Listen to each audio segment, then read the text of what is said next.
Trump को लगा था कि भारत को वह वेनेजुएला जैसी धमकी देंगे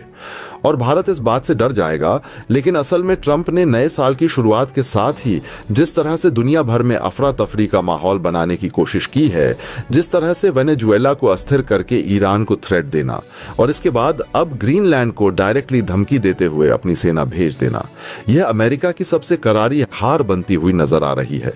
भारत ने इस वक्त जो किया है, जो कदम उठाए हैं, उससे न सिर्फ वेनेजुएला से जुड़ा अमेरिका को बड़ा झटका लगा है, बल्कि हालत अब यहां तक पहुंच चुकी है कि अमेरिका की तरफ से कभी बनाया गया नाटो संगठन इस वक्त टूटने के हालात में पहुंच चुका है। इसको लेकर के डेनमार्क ने अमेरिका के साथ यूरोपियन यूनियन को खिलाफ खड़ा कर दिया है। इसके साथ ही भारत की एंट्री से यह पूरा मामला वैश्विक होता हुआ दिखाई दे रहा है। एक तरफ अमेरिकी राष्ट्रपति डोनाल्ड ट्रंप खड़े हो चुके हैं, तो दूसरी तरफ भारत के साथ नाटो, भारत के साथ रूस और भारत के साथ वो देश जो अब तक अमेरिका के इन चहल कदमियों की मार झेल रहे थे, और भारत ने अमेरिका को इस बार उसी अंदाज में धमकाते हुए ऐसा एक्शन लिया है कि खुद अमेरिका की इस वक्त तमाम चीजें डिफेंस से लेकर अमेरिकी सेना तक में बड़ा इंपैक्ट देखा जाना शुरू हो चुका है। दोस्तों, आने वाले 24 से 48 घंटे ऐसे हैं जिनमें इतिहास की किताबें शायद एक नया अध्याय लिखने को मजबूर होंगी, क्योंकि जो परतें अभी धीरे धीरे खुल रही हैं वे सिर्फ कूटनीति या सैन्य संतुलन की कहानी नहीं है, बल्कि सत्ता, अहंकार और रणनीतिक चेकमेट की वह साजिश है जिसमें हर चाल के पीछे एक और भी गहरी चाल छिपी हुई है। और इसी सस्पेंस के बीच भारत का नाम अचानक एक ऐसे केंद्र में आ खड़ा हुआ है जहां से पूरी वैश्विक शतरंज की बिसात हिलती हुई दिखाई दे रही है। ट्रंप को लगा था कि धमकी, प्रतिबंध और दबाव की पुरानी अमेरिकी शैली से भारत भी उसी तरह झुक जाएगा जैसे कभी वेनेजुएला को झुकाने की कोशिश की गई थी, लेकिन शायद यही सबसे बड़ी भूल हो गई, क्योंकि भारत ने इस बार प्रतिक्रिया नहीं दी, बल्कि एक ऐसा शांत, ठंडा और गहराई से सोचा हुआ कदम उठाया जो बाहर से देखने में साधारण लगता है, लेकिन भीतर ही भीतर अमेरिका की नसों पर उंगली रख देता है। और यही वजह है कि नए साल की शुरुआत के साथ ट्रंप जिस तरह दुनिया के अलग अलग हिस्सों में एक साथ आग सुलगाने की कोशिश करते दिखाई दे रहे हैं, कहीं वेनेजुएला को अस्थिर करने की परछाई, कहीं ईरान को लेकर शब्दों की तलखी, और फिर अचानक ग्रीनलैंड को लेकर सीधी धमकी और सैन्य भाषा, वह सब अब एक एक करके उल्टा पड़ता दिख रहा है, क्योंकि हर धमकी के जवाब में जो सन्नाटा पैदा होना चाहिए था उसकी जगह एक अजीब सी खामोश एकजुटता बनती नजर आ रही है। और इसी खामोशी में भारत की रणनीति सबसे ज्यादा डर पैदा कर रही है, क्योंकि यह न तो चीखती है, न ही टीवी हेडलाइन बनकर उछलती है, बल्कि कागजों, समझौतों, समुद्री रास्तों और वैश्विक गठबंधनों की उन महीन रेखाओं पर काम करती है जिन्हें अमेरिका अब तक अपनी स्थायी ताकत समझता रहा है। नाटो, जो दशकों से अमेरिकी प्रभाव का सबसे बड़ा प्रतीक माना जाता था, वही संगठन इस पूरी उठापटक में पहली बार असहज दिखाई दे रहा है। और डेनमार्क का खुलकर यूरोपियन यूनियन को अमेरिका के सामने खड़ा करना सिर्फ एक बयान नहीं, बल्कि उस दरार का संकेत है जो अब नाटो की नींव में दिखने लगी है। और इसी दरार में भारत की एंट्री इस पूरे घटनाक्रम को एक क्षेत्रीय विवाद से उठाकर वैश्विक टकराव की शक्ल देती जा रही है, क्योंकि अब यह कहानी सिर्फ अमेरिका बनाम किसी एक देश की नहीं रह गई है,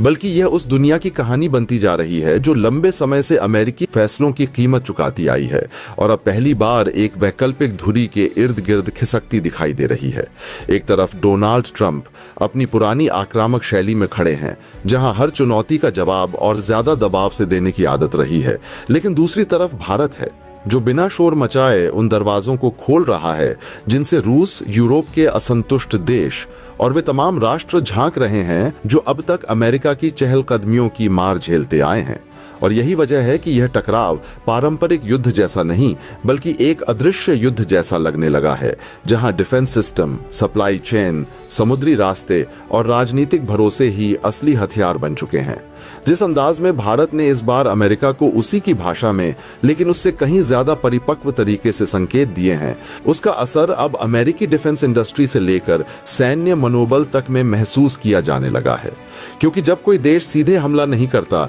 बल्कि आपकी रणनीति को ही बेअसर करने लगता है तो वह चोट सबसे गहरी होती है। और यही वजह है कि नॉर्थ अटलांटिक ओशियन से लेकर इंडियन ओशियन तक अमेरिकी सैन्य उपस्थिति पहली बार एक साथ दबाव में दिखाई दे रही है, मानो हर दिशा से सवाल पूछे जा रहे हों और हर सवाल का जवाब देने के लिए अमेरिका के पास पहले जैसी स्पष्टता न बची हो। इसी बीच रूस का भारत के साथ जिस तरह अपने युद्धपोतों की मौजूदगी दिखाना, अभ्यास बढ़ाना और संकेत देना सामने आया है, वह इस कहानी में सस्पेंस की सबसे भारी परत जोड़ देता है, क्योंकि यह सिर्फ सैन्य सहयोग नहीं बल्कि एक संदेश है कि अगर अमेरिका इस टकराव को अपनी शर्तों पर बढ़ाना चाहता है तो उसे अब सिर्फ एक देश से नहीं बल्कि एक उभरते हुए ध्रुव से निपटना होगा। और यही वह मोड़ है जहां आने वाले 24 से 48 घंटे सिर्फ खबरों का सिलसिला नहीं बल्कि नसों को कस देने वाला इंतजार बन जाते हैं, क्योंकि हर नई सूचना के पीछे यह सवाल छिपा है कि अगली चाल क्या होगी। क्या ट्रंप और ज्यादा आक्रामक होंगे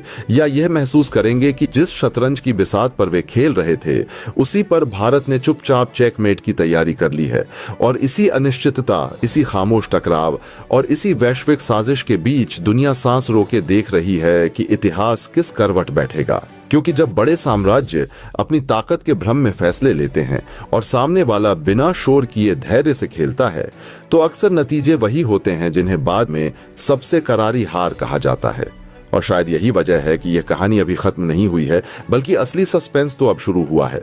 तो वहीं इस पूरे घटनाक्रम के बीच में चीन ने अमेरिका को जो शॉक दिया है वो यूं मानो कि भारत के और रूस के इस पूरे प्लांट पर सोने पर सुहागा जैसा हो चुका है। दरअसल अमेरिका को लगा था कि वेनेजुएला को अस्थिर करके उस जैसे छोटे और कमजोर देश पर हमला करके पूरी दुनिया में अपनी ताकत का दबदबा लहरा देंगे।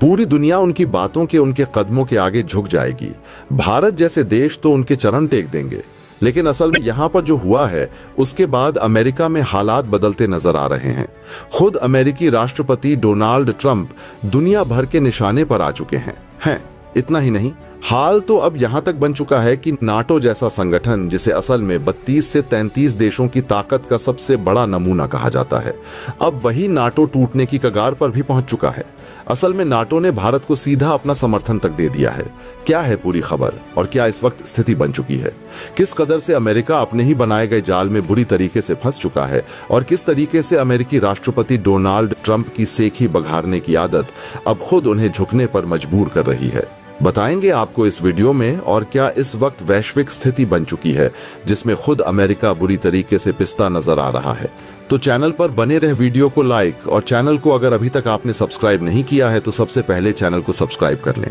बेल आइकन को ऑल पर जरूर सेलेक्ट कर लीजिएगा ताकि इससे जुड़ी खबर, अपडेट, जो भी जानकारियां आती हैं उनकी समझ आप तक बनी रहे और बेहतर सटीक अपडेट आप तक सबसे पहले पहुंचती रहे।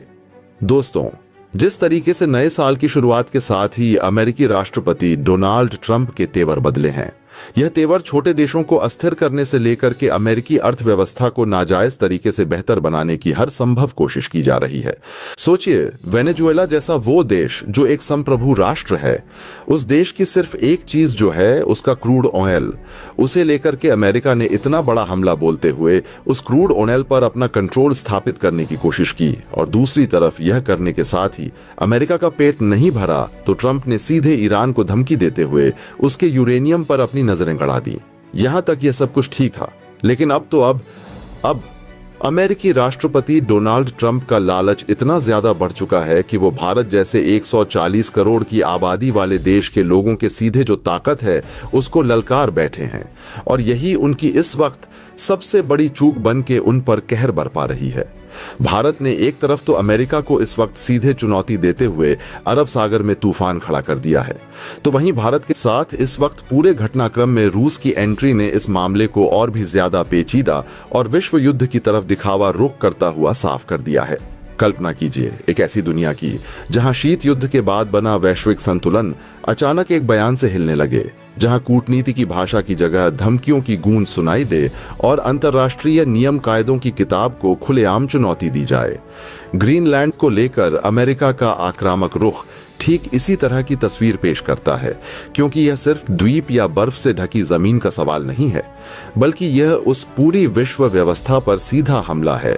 जिसे दशकों की मेहनत, युद्धों के अनुभव और सामूहिक सुरक्षा की अवधारणा ने गढ़ा है। जब डोनाल्ड ट्रंप जैसे नेता ग्रीनलैंड पर कब्जे की बात करते हैं तो यह बयान भर नहीं रह जाता। यह संकेत देता है कि अमेरिका अब संयम और संस्थागत मर्यादाओं की सीमाओं से बाहर निकलने को तैयार है, और यहीं से हालात उलझने लगते हैं, क्योंकि ग्रीनलैंड कोई निर्जन टापू नहीं है, बल्कि डेनमार्क की संप्रभुता के अंतर्गत आने वाला क्षेत्र है, और डेनमार्क नाटो का सदस्य है। यानी अगर अमेरिका वहां सैन्य कार्रवाई की ओर बढ़ता है तो वह किसी बाहरी देश पर नहीं, बल्कि अपने ही सैन्य गठबंधन के एक सदस्य पर हमला करेगा, जो नाटो चार्टर के आर्टिकल 5 और संगठन की मूल आत्मा दोनों के खिलाफ जाएगा। यही कारण है कि डेनमार्क का विरोध सिर्फ भावनात्मक नहीं, बल्कि कानूनी और रणनीतिक है, क्योंकि नाटो के नियम साफ कहते हैं कि गठबंधन का उद्देश्य सामूहिक रक्षा है, न कि आपसी आक्रमण। और अगर इस नियम को तोड़ा गया तो नाटो या तो दो हिस्सों में बंट जाएगा या फिर उसका अस्तित्व ही सवालों के घेरे में आ जाएगा।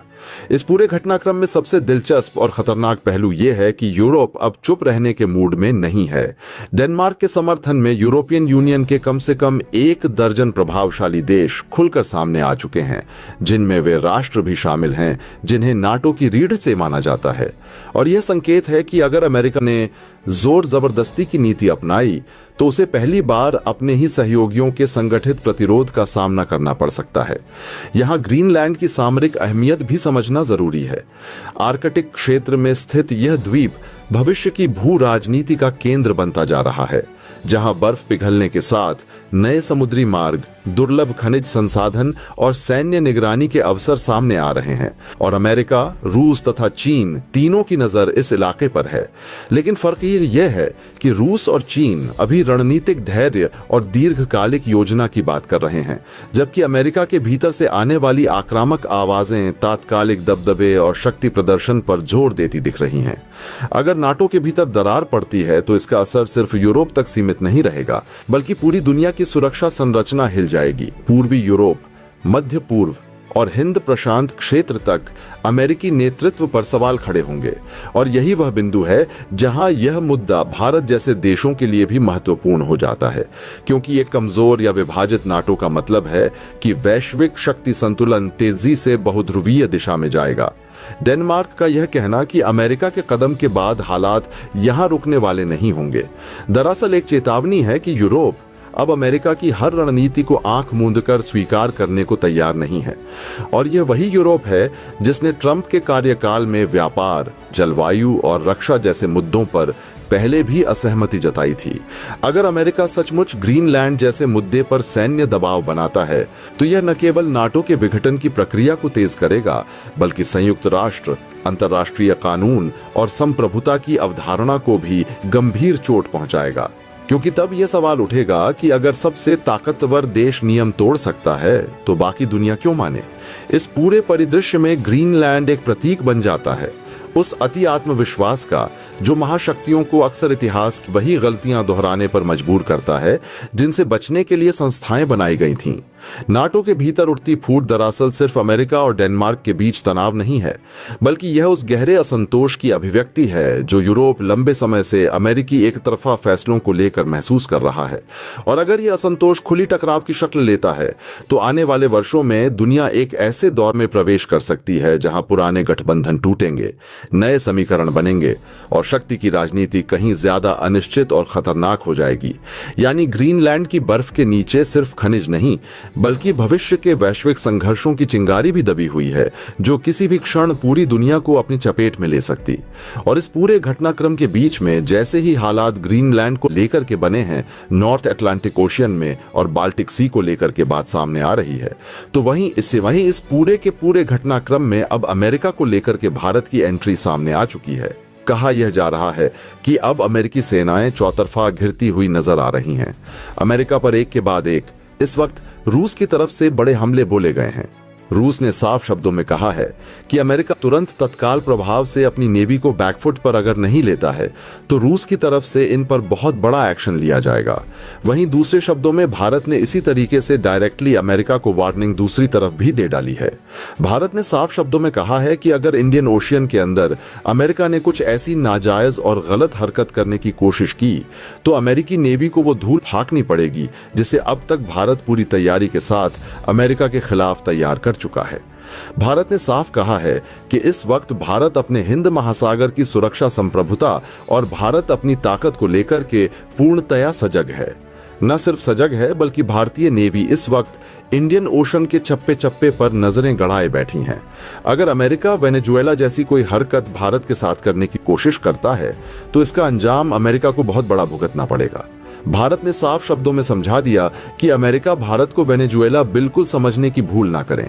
भले ही वेनेजुएला छोटा देश था, लेकिन भारत ना तो छोटा देश है और ना ही उसके सामने कमजोर, और ना ही भारत की अर्थव्यवस्था अमेरिका के रहमो करम पर चलने वाले देशों में से है। इसलिए अमेरिका को बेहतर होगा कि अमेरिका 1971 की वो बे ऑफ बंगाल की अपनी भारत के खिलाफ उतारी हुई नेवी की वह वापसी याद रखें जो भारत ने उसे पहले ही वार्निंग के रूप में दे दी है। अब भारत उसके बाद से कई गुना हजार ताकतवर हो चुका है, और अगर इस बार अमेरिका ने भारत को दोबारा थ्रेट देने की कोशिश की तो इसका खामियाजा ट्रंप को बहुत बड़ा भुगतना पड़ेगा। इस पूरे घटनाक्रम को अगर एक समग्र रणनीतिक और भू राजनीतिक दृष्टिकोण से देखा जाए तो यह साफ तौर पर समझ में आता है कि दुनिया इस समय एक ऐसे मोड़ पर खड़ी है जहां शीत युद्ध जैसी मानसिकता एक बार फिर नए रूप में सामने आ रही है। फर्क सिर्फ इतना है कि अब यह टकराव केवल अमेरिका बनाम रूस या नाटो बनाम पूर्वी धड़े तक सीमित नहीं रहा, बल्कि इसमें भारत जैसी उभरती हुई महाशक्ति की निर्णायक और आत्मविश्वासी एंट्री हो चुकी है। ग्रीनलैंड को लेकर नॉर्थ अटलांटिक ओशियन में बढ़ती सैन्य हलचल, बाल्टिक सी में नाटो और रूसी नौसेनाओं के बीच तनाव और आर्कटिक क्षेत्र में संसाधनों व समुद्री मार्गों को लेकर बढ़ती प्रतिस्पर्धा ने अमेरिका को एक ऐसे रणनीतिक जाल में ला खड़ा किया है जहां उसकी नेवी एक साथ कई मोर्चों पर दबाव झेल रही है। रूस की तरफ से अमेरिका को दी गई खुली चेतावनी कि यदि अमेरिकी नौसेना ने तुरंत बैकफुट नहीं लिया तो उसे गंभीर सैन्य परिणाम भुगतने पड़ेंगे, केवल एक कूटनीतिक बयान नहीं है, बल्कि यह रूस की उस नई सैन्य डॉक्ट्रिन का संकेत है जिसमें वह सीधे सीधे अमेरिकी वर्चस्व को चुनौती देने से पीछे हटने वाला नहीं है।